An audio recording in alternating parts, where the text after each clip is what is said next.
and gentlemen, it is my great honor and privilege to welcome you to the great University of Johannesburg for this commemorative ceremony marking the 223rd anniversary of the Haitian Flag, ladies and gentlemen.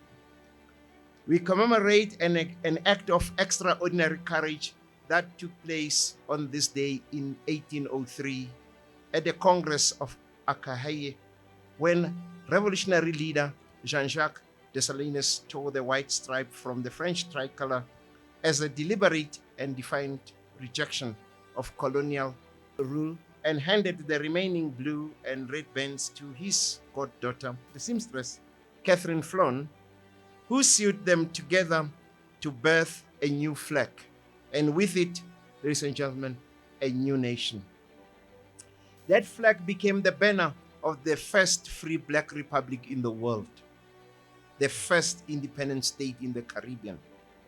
South Africa is a nation that knows all too well the cost to dismantle the architecture of oppression. Through language, culture, entrepreneurship, and public service, Haitian Canadians have enriched Canada's social fabric while maintaining enduring links to Haiti's future. Whether through humanitarian assistance during times of crisis or long-term investments in education, healthcare, and governance, Canada's engagement reflects a steadfast belief in Haiti's resilience and potential. Equally important is the spirit of solidarity that defines our relationship.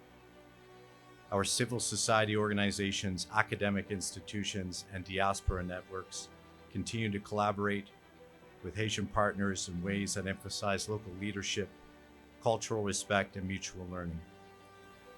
On behalf of the group of Latin American and Caribbean countries, it is a privilege to offer a few words on this Haitian Day. In my 1803 in Arcade, the Haitian people raised a flag. They named themselves a nation. A few months later, on the 1st of January 1804, that nation was born. Haiti holds a special place in the story of our region. It was the first country in Latin America and the Caribbean to be free. Today, May 18, we are not attending this beautiful celebration just to raise a flag. We are also particularly raising a story. The story of the Asian Revolution that is also the story of Africa. It is a story of a people who looked at themselves and say, enough is enough. The link between Haiti and Africa is unbreakable. It's made of blood, memory, and resistance. Ladies and gentlemen, thank you for being here. In a world defined by urgency and distance, presence is not incidental. It is a choice.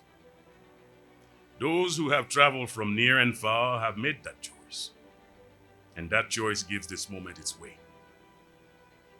I acknowledge the University of Johannesburg not only as host, but as partner.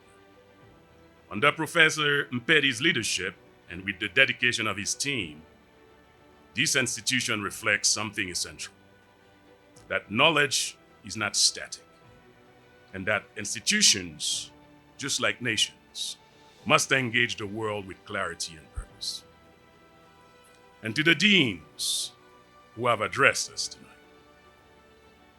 Africa, the Americas, and our region, may I also acknowledge the Dean of the Asian Group, my friend. Your voices form more than a sequence.